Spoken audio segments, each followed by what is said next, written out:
Un mensaje centrado en la palabra para ser y hacer discípulos de Cristo. Hay un refrán que dice que lo último que se pierde es, dígalo duro, lo último que debemos perder es la esperanza.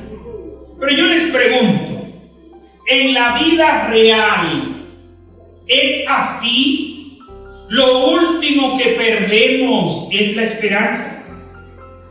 Porque muchas veces ante la más mínima adversidad nos rendimos, soltamos. A veces cuando el obstáculo que vemos enfrente nos parece muy grande, nos rendimos y decimos, no puedo. Perdemos con frecuencia la esperanza. Pero hay momentos en donde no vemos solución a nuestra situación y perdemos la esperanza porque ya se ha perdido la vida. Y yo le pregunto a usted, ¿puede una persona mantener la esperanza de alguien cuando ya esa persona está muerta? Ya después que está muerto, nada puede hacer por nosotros. Perdemos la esperanza. Pero Jesucristo nos puede devolver la esperanza aun cuando la persona está muerta. Oiga, Jesucristo nos puede devolver la esperanza aun cuando la persona está muerta. Es lo que vamos a ver en el pasaje que vamos a analizar hoy. Quiero invitarle a que abran sus Biblias en el Evangelio de Lucas, capítulo 7. Vamos a leer los versículos 11 al 17. Y fíjese que vuelvo a comentarle que Jesús es el que nos devuelve la esperanza, aunque la persona esté muerta. Y leemos: aconteció después que él iba a la ciudad que se llama Naín, e iban con él muchos de sus discípulos y una gran multitud. Cuando llegó cerca de la puerta de la ciudad, llevaban a enterrar a un difunto, hijo único de su madre, que era viuda, y había con ella mucha gente de la ciudad. Cuando el Señor la vio, se compadeció de ella y le dijo: no llores. Acercándose, tocó el féretro y los que lo llevaban se detuvieron y dijo: joven, a ti te digo, levántate. Entonces se incorporó el que había estado muerto y comenzó a hablar y lo dio a su madre. Todos tuvieron miedo y glorificaban a Dios diciendo: un gran profeta se ha levantado entre nosotros y Dios ha visitado a su pueblo. Y se extendió la fama de él por toda Judea y por toda la región de alrededor. Aconteció después, dice el versículo 11. ¿Después de qué? Bueno, ustedes recordarán que el domingo pasado veíamos cuando Jesús está entrando en Capernaum, cuando el centurión va a rogarle que sane a su criado, a su esclavo, sirviente, que estaba muerto. Que estaba enfermo, casi muerto, dice Lucas. Y aconteció que después de esto, saliendo de Capernaum, se dirige a la ciudad de Naín.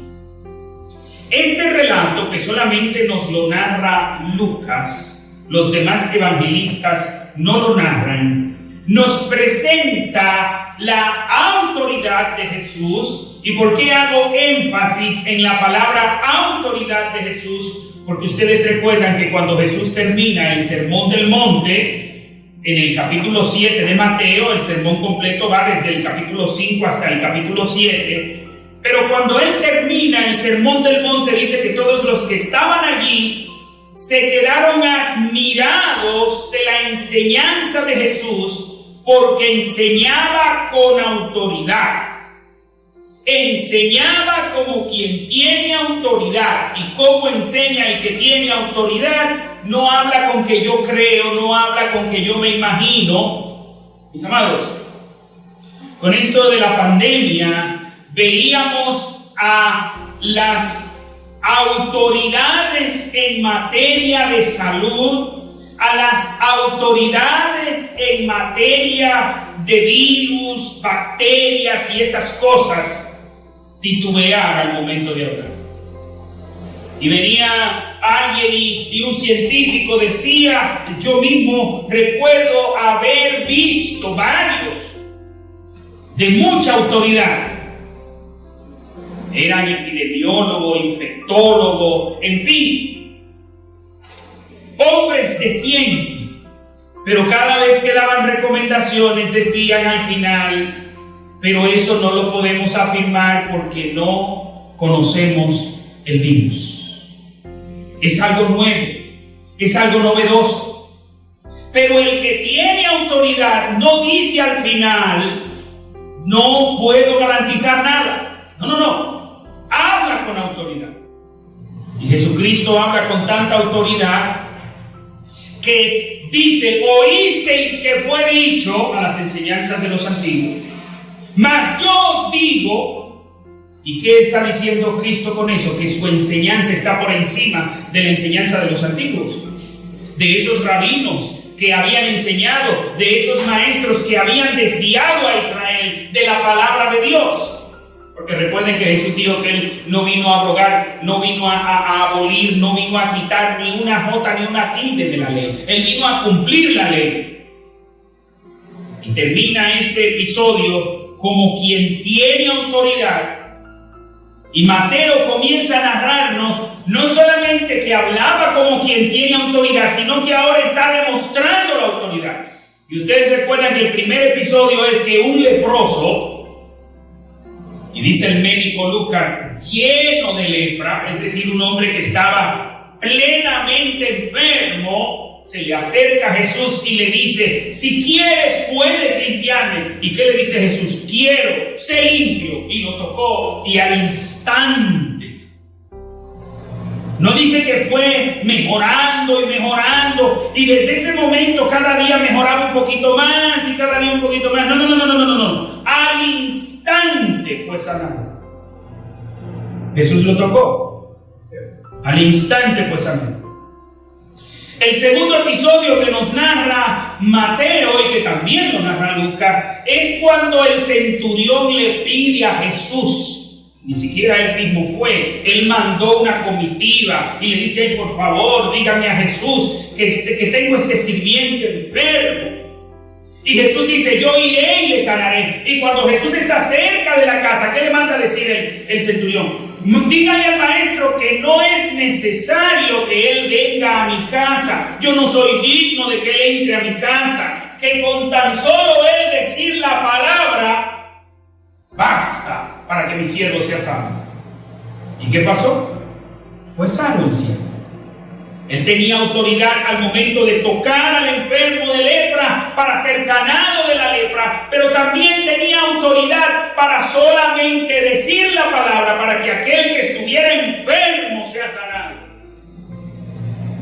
Pero ahora en este pasaje vemos autoridad de Jesús, no solamente para sanar enfermos, para resucitar a un muerto. Aquí Él muestra su autoridad en una dimensión diferente. No solamente autoridad en el cuerpo para las enfermedades, sino también autoridad en el cuerpo y en el alma. Un alma para hacerla regresar al cuerpo y devolverle vida a ese cuerpo que ya no tenía vida. Que si tenía autoridad, mejor dicho, que si tiene autoridad, Jesús tiene toda autoridad. Toda autoridad. Y dice que iba a la ciudad que se llama Naín. Y hay un dato sumamente interesante para mí que da Lucas aquí. Y Lucas dice que iban con él muchos de sus discípulos y una gran multitud. Lucas hace una distinción que es sumamente importante para nosotros. Nosotros debemos hacer esa distinción. Nosotros debemos conocer la diferencia. Nosotros no podemos pensar que toda la multitud es discípulo de Cristo. No, Lucas dice claramente que iban muchos de sus discípulos, pero también iba una gran multitud.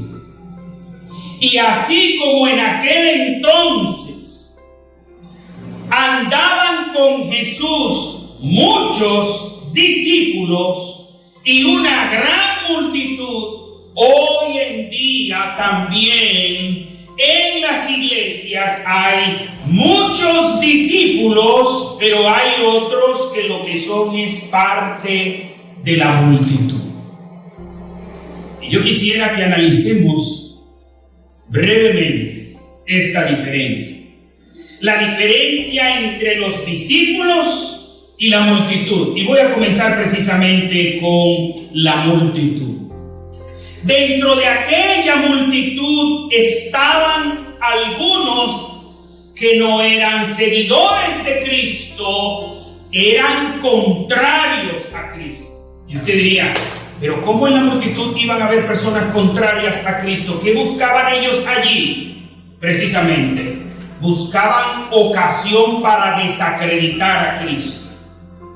Estaban atentos a los que Jesús hacía para buscarle una falta, para atacar a Jesús.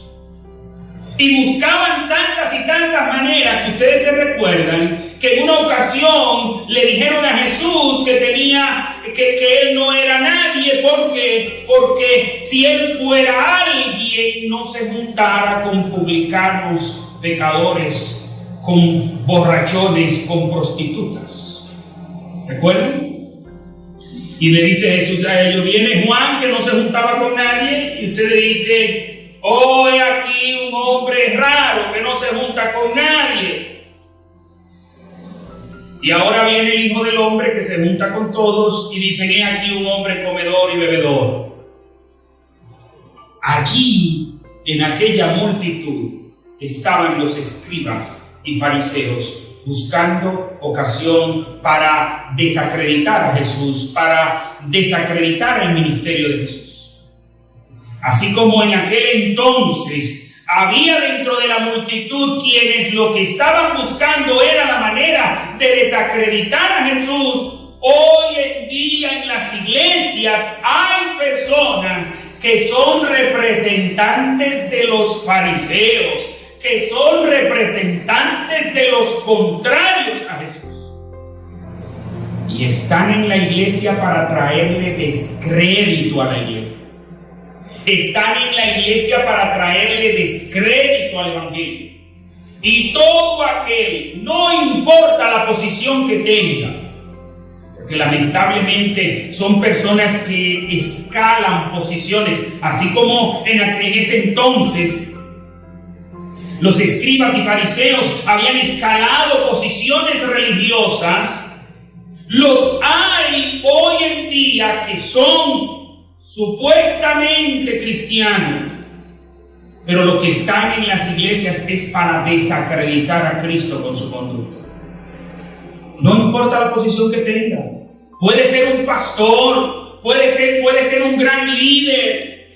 Y si no está en la iglesia obedeciendo a Cristo, sino que lo que está es entregado en su pecado que ustedes conocen, ¿saben por qué? Porque muchas veces se hace público eso. Y usted conoce escándalos en las iglesias.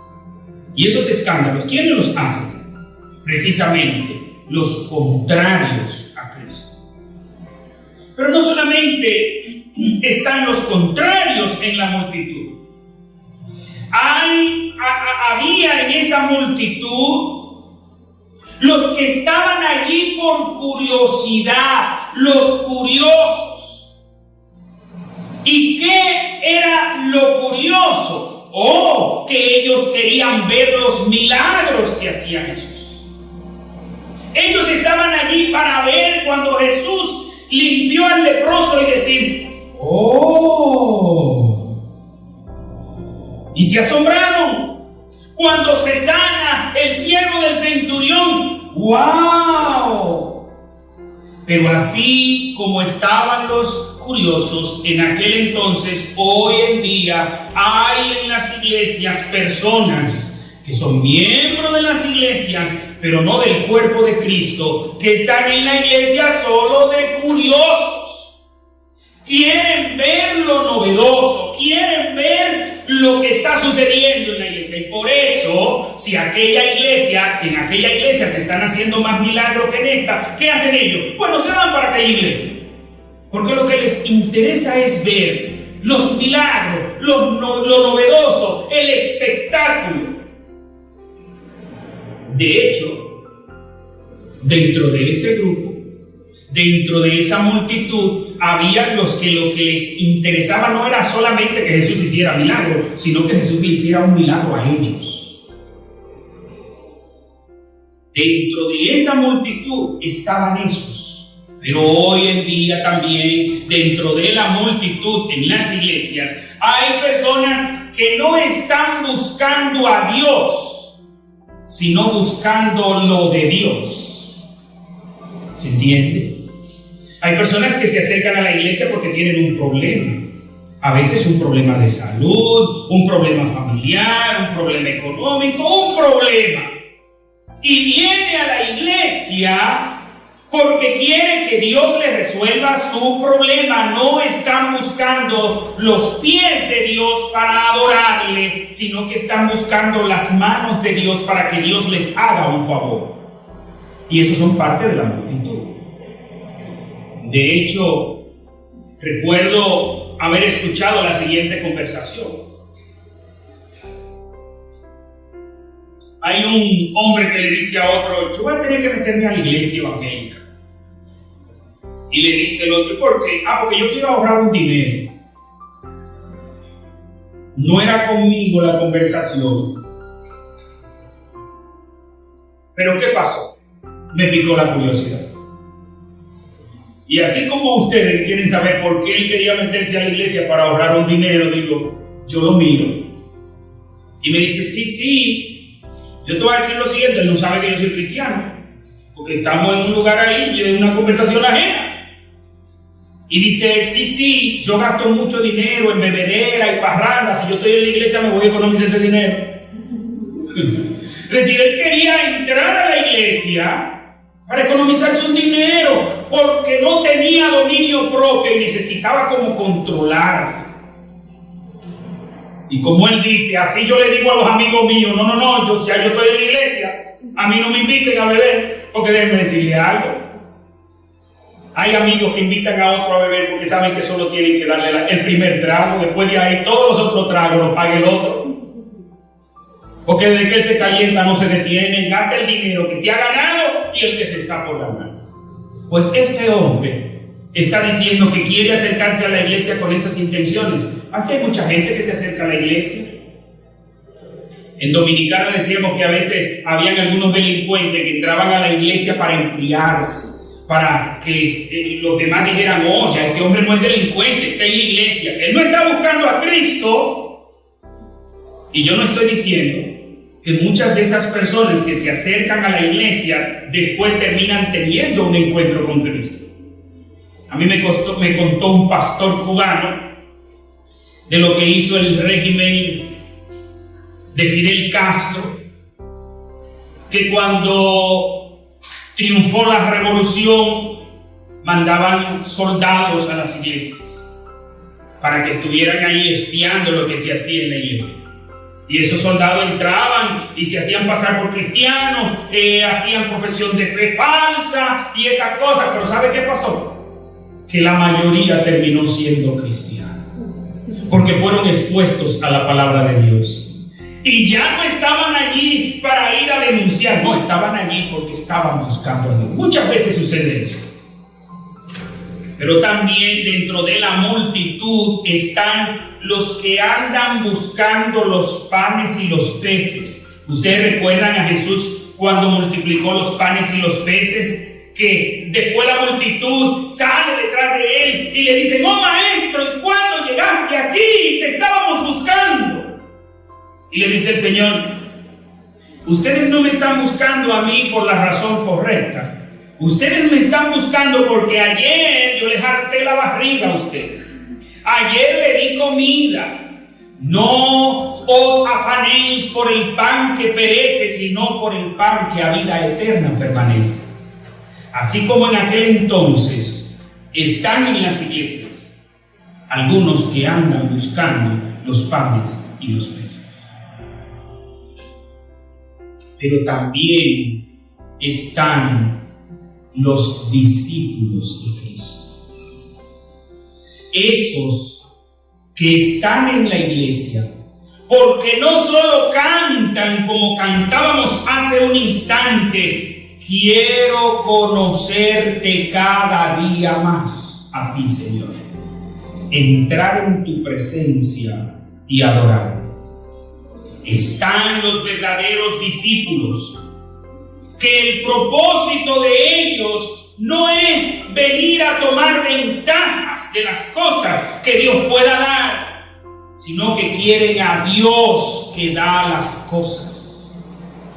Y como dice Marcos Vidal en su canción, dice: no quiero ser de los 5,000 que disfrutan del milagro, yo quiero ser de los 12, que recogen los pedazos y pasar la noche en vela juntos sobre un mar de seda, conversar con el Maestro hasta el alba. Están los verdaderos discípulos de Cristo. Y es difícil distinguir quiénes son los verdaderos discípulos de Cristo. No voy a volver a hablar de esto, porque ya en Mateo capítulo 7 lo tratamos bastante amplio. Por sus frutos los conoceréis. ¿Quiénes son los verdaderos discípulos de Cristo? Aquellos que en su vida evidencian que son discípulos de Cristo. Dos preguntas que frecuentemente hago al final del mensaje, aunque ahora no es el final. Te pregunto: tus hechos, ¿dónde te sitúan? Tus hechos, ¿qué evidencian de ti? ¿Eres de la multitud o eres de los discípulos? Si tú analizas tu vida de hoy hacia atrás, tu vida, ¿cómo se evidencia? Como uno más de la multitud que está en la iglesia, quizás por curiosidad, quizás por ver, quizás por asunto de conciencia, porque hay que venir a la iglesia como para acallar la conciencia. Estás en la iglesia porque de alguna manera quiere como que Dios te resguarde y religiosamente viene a la iglesia buscando el resguardo de Dios. O estás en la iglesia porque eres discípulo, tus hechos, ¿qué evidencian de ti? Pero recuerden que la segunda pregunta es la más importante. De ahora en adelante, en tu vida, tus hechos, ¿qué van a evidenciar de ti? Tus hechos, ¿qué van a mostrar de ti? De ahora en adelante, de este día en adelante, ¿serás parte de la multitud o de este día en adelante decidirás ser un discípulo de Cristo? Un seguidor de Cristo, uno que ama a Dios y a su prójimo, uno que está en la disposición de conocer a Dios y que no solo cantando le pide que quiero sentir con tu corazón, sino que en tus hechos a diario quieres dejarte guiar del corazón de Dios, en ti está la decisión. ¿En cuál de los dos grupos estarás? ¿En cuál de los dos grupos te van a clasificar? Porque Lucas tiene dos grupos, uno de discípulo y otro de multitud. Mi amado hermano, mi amada hermana, que tú seas de los discípulos de Cristo. Dice el versículo 12, cuando llegó cerca de la puerta de la ciudad, llevaban a enterrar a un difunto, hijo único de su madre, que era viuda, y había con ella mucha gente de la ciudad.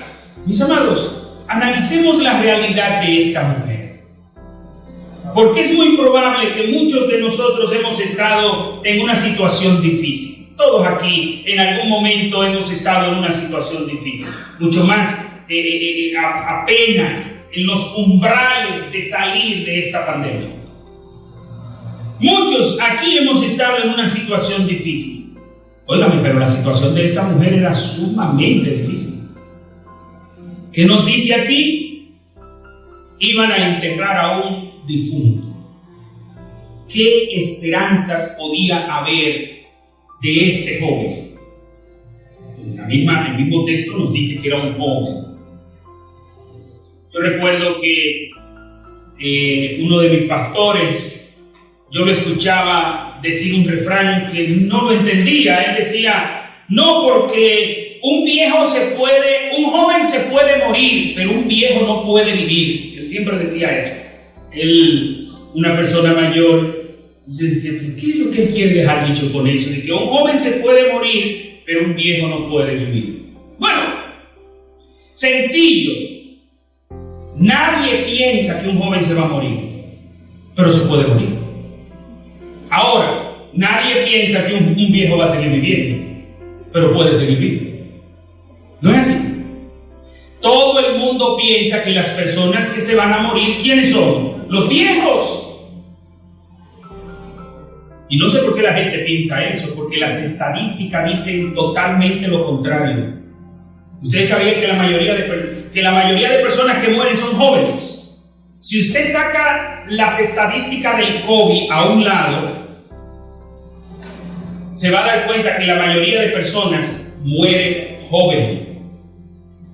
Y usted no tiene que ser estudioso de estadística. Usted lo que tiene que ver es, usted llega a cualquier lugar que no sea un centro geriátrico y se va a dar cuenta que hay más jóvenes que viejos. ¿No es así? ¿Y qué quiere decir eso? Que muy pocos de los que eran jóvenes, cuando esos viejos eran jóvenes, llegaron a viejo.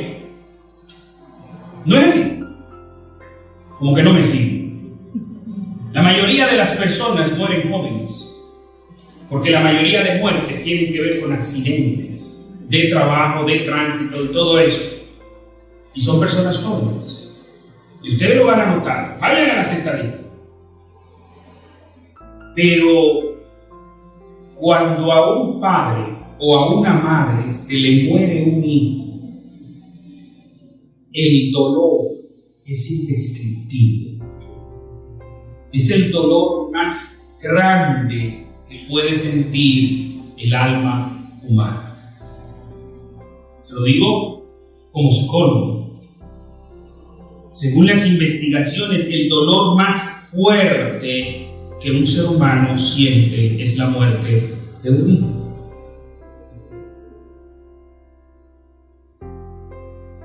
Y peor aún, cuando es un hijo único.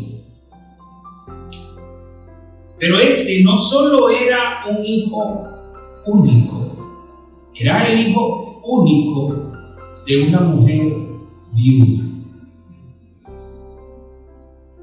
Una mujer viuda, no que vive en la ciudad de Nueva York, donde hay tantas facilidades y tantos apoyos para las personas.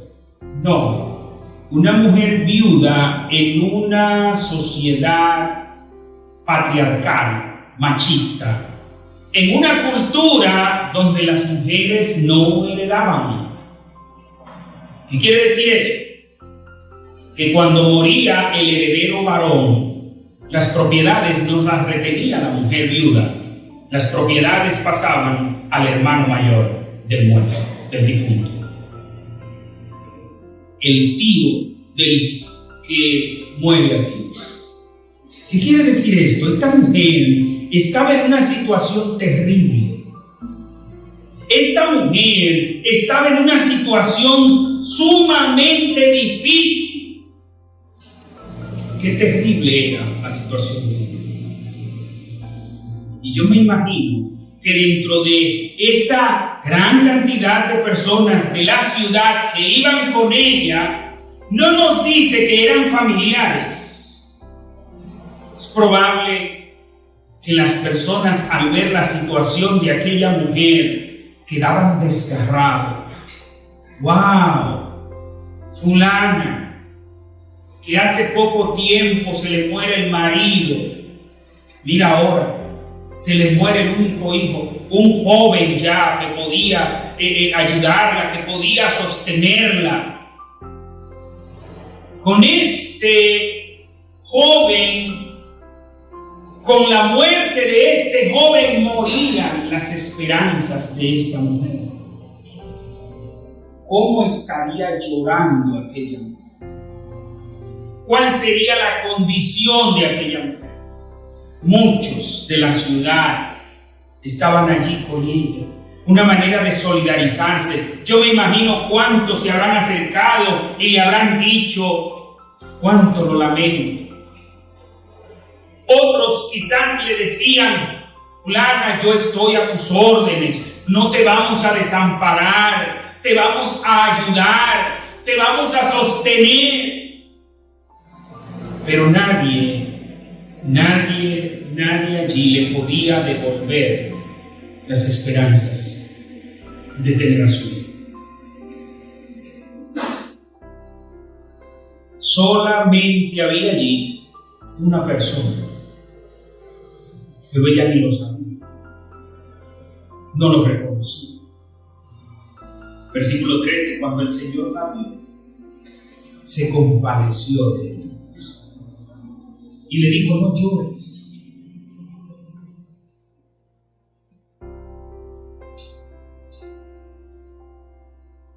Yo me imagino que todos los que estaban allí, que conocían la situación de esa mujer, se compadecieron de ella también. Y yo me imagino que el que se enteraba de la situación decía: wow. Quizás quienes la conocían de cerca se daban cuenta que era una mujer buena, que le habían pasado cosas malas, pero quizás otros la juzgaban. Oye, hay que ver qué tipo de mujer es esa mujer, porque mira cómo Dios la está castigando. Le mató el marido y ahora le mató el hijo.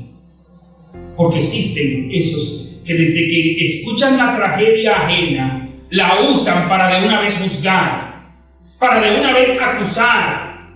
Y siempre pensamos que el que le está yendo mal es porque Dios lo está castigando, porque es malo. Porque todo el mundo cree que al que le pasan problemas es porque es malo. Y por eso, cuando le pasa un problema a alguien que no es malo, entre comillas, porque la Biblia dice claramente que no hay bueno ni aún uno, pero hay algunos que no son tan malos.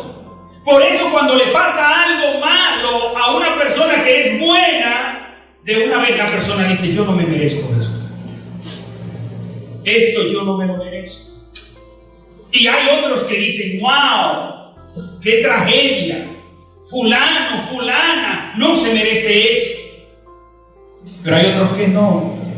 Hay otros que usan la desgracia ajena para de una vez juzgar. Y esta mujer, en esa condición de haberlo perdido todo, de sin tener ninguna esperanza, en esa condición, en esa situación, Jesús está cerca de ella. Jesús le ama. Dios se le acercó a ella. Quizás sus ojos llenos de lágrimas, sus ojos enrojecidos, hinchados de tanto llorar, vio en Jesús a uno más. ¿Cuántos se le habrán acercado a ella ese día y le habrán dicho: no llores? Y ella no se daba cuenta que a su lado estaba Dios mismo diciéndole: no llores. Pero cuando Dios nos dice no llores, no es como cuando el ser humano te dice no llores. No, Dios te dice no llores, porque Él quitará la fuente del sufrimiento en tu vida. No la fuente del sufrimiento pasajero, sino la fuente del sufrimiento eterno, que es el infierno. De ese que Dios quiere librar. Pero a veces confundimos la voz de Dios con la voz de otro más. ¿Cómo vio ella a Dios? ¿Cómo vio ella a Jesús? ¿Cómo estamos nosotros viendo a Dios? Dios se nos acerca y nos dice: no te preocupes. ¿Cuál es la situación que te embarga a ti? Y si ahora mismo estás en paz y tranquilidad, cuando te llegue el momento de dificultad, cuando te llegue el momento de problema, cuando te llegue el momento de vicisitudes, recuerda, Dios está a tu lado. Él sabe lo que te está pasando, pero Él está a tu lado para decirte: no llores, no llores, porque lo que tú estás viendo como el final todavía no es el final. Si a esta mujer le preguntaban, ella decía: es el final. Ya mi hijo no está, ¿para qué quiero la vida? Lo he perdido todo. Pero Jesús estaba allí. ¿Creen ustedes que fue casualidad que Jesús iba cruzando por allí? ¿Creen ustedes que fue coincidencia? Jesús iba para un lugar y se topa con este cuadro y tiene misericordia de esta mujer. ¿Creen ustedes que fue así? No. Toda la vida de Jesús, absolutamente toda, no hay un accidente en su vida. Todo fue organizado por el Padre Celestial. Dios, el Padre, sabía que esta mujer, que era viuda, su hijo iba a morir y ella iba a necesitar un milagro de Jesús. Y por eso dentro de la agenda de Jesús estaba la viuda de Naín. Aunque en la agenda de la viuda de Naín no estaba Jesús. A veces en tu agenda no está en tu tener un encuentro con Dios de esa magnitud. Pero Dios sí tiene una agenda contigo. Son muchas las personas que no tienen una agenda con Dios. Y a veces nosotros podemos ver a un familiar, quizás algún hijo, quizás nuestra pareja, quizás un familiar cercano, nuestros padres, hermanos, que lo vemos indiferente a lo de Dios. Porque en su agenda no está Dios, pero ellos están en la agenda de Dios. Esta mujer estaba en la agenda de Jesús. ¿Y qué hizo? Jesús, cuando ya no había esperanzas, Él creó las esperanzas. Porque le resucitó a aquel joven, se lo devolvió a su mamá. Y ahora la mirada de esta mujer, ¿dónde creen ustedes que estaba fija? ¿Dónde creen ustedes que estaba fijada la mirada de aquella mujer? ¿En su hijo resucitado o el que le trae a su hijo resucitado? Me imagino que aquella mujer abrió bien los ojos y miró a Jesús. Miró a Jesús. Tuvo un encuentro con Jesús. En medio del problema, en medio de las dificultades, en medio de las vicisitudes. Mis amados, no importa la situación que estemos viviendo, Jesús está a nuestro lado y Él tiene el control de todo. Y aunque pensemos que ya no hay esperanzas, aunque pensemos que el problema es demasiado grande, aunque pensemos que la situación es muy difícil, miremos a Jesús y veamos cuál es el próximo paso que Él da en nuestras vidas. Veamos cuál es el próximo paso que Él nos invita a nosotros a dar. Porque esta historia no ha terminado hasta que Cristo diga que se terminó. Esta historia no ha terminado, la historia de tu vida no ha terminado hasta que Dios diga hasta aquí. Y cuando Dios diga hasta aquí, es porque comienza lo mejor si estás en Cristo. Si tú estás en Cristo y termina tu vida aquí, comienza lo mejor de tu existencia. Comienza lo mejor que te puede pasar. Oremos. Padre amado y Dios bendito, gracias, porque sabemos que tú tienes una meta. Tú tienes un plan para con nosotros. Tú tienes un plan para con nuestras vidas.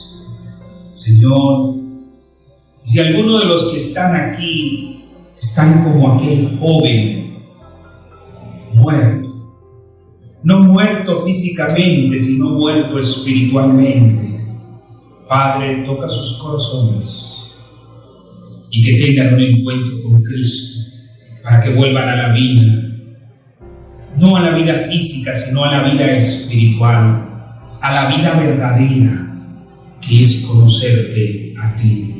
Señor, permite que todos, absolutamente todos los que estamos aquí, podamos conocerte más y mejor. Por Cristo Jesús te lo rogamos. Amén y amén. La Iglesia Bautista La Palabra, transformando vidas, presentó Con la Palabra, un mensaje centrado en la palabra para ser y hacer discípulos de Cristo.